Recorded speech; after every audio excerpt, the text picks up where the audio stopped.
தமிழகத்துடைய 14வது முதலமைச்சராக விஜய் அவர்கள் பதவியேற்றது அரசியல் வட்டாரத்துல பெரிய கவனத்தை ஈர்த்திருக்கு. சமீபத்துல நடைபெற்ற தமிழ்நாடு சட்டமன்ற தேர்தலில் தமிழக வெற்றி கழகம் 108 தொகுதிகளில் வெற்றி பெற்று ஆட்சி அமைக்கும் அப்படின்ற நிலை வந்தது. இந்த வெற்றிக்கு பிறகு இந்திய கம்யூனிஸ்ட் கட்சி, மார்க்சிஸ்ட் கம்யூனிஸ்ட் கட்சி, விடுதலை சிறுத்தைகள் கட்சி, காங்கிரஸ் மற்றும் இந்திய யூனியன் முஸ்லீம் லீக் ஆகிய கட்சிகள் ஆதரவு தெரிவிச்சாங்க. இதனடுத்து ஆளுநர் ரவீந்திர விஸ்வநாத் அவர்கள் விஜய் அவர்களை ஆட்சி அமைக்க அழைத்தார். சென்னையில் உள்ள நேரு விளையாட்டு நடைபெற்ற பதவியேற்பு விழா மிகவும் பிரம்மாண்டமாக நடந்தது. ஆளுநர் முன்னிலையில விஜய் அவர்கள் முதலமைச்சராக பதவியேற்றாரு. அவருடன் 9 அமைச்சர்களுமே பதவி பிரமாணம் செய்து கொண்டாங்க. விழா முடிந்ததும் மேடையிலேயே தேர்தல் அளித்த முக்கிய வாக்குறுதிகள் சிலவற்றை விஜய் அவர்கள் கையெழுத்திட்டார் அப்படின்னு சொல்லப்படுது. அதுல முக்கியமாக 500 யூனிட் வரை மின்சாரம் பயன்படுத்தும் குடும்பங்களுக்கு 200 யூனிட் இலவச மின்சாரம் வழங்கப்படும் அப்படின்னு அறிவிக்கப்பட்டிருக்கு. பெண்களுடைய பாதுகாப்பை உறுதி செய்ய சிங்க பெண்கள் பாதுகாப்பு படை உருவாக்கப்படும்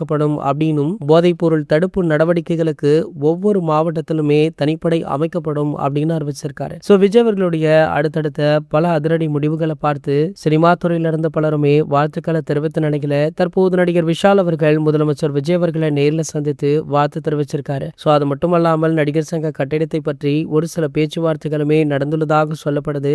இந்த தகவல் தற்போது வெளியாகி வைரலுமே ஆகிட்டு இருக்கு. இது போன்ற செய்திகளை பத்தி நீங்க உடனே தெரிஞ்சுக்க நம்மளுடைய சேனலை மறக்காம சப்ஸ்கிரைப் பண்ணிக்கோங்க.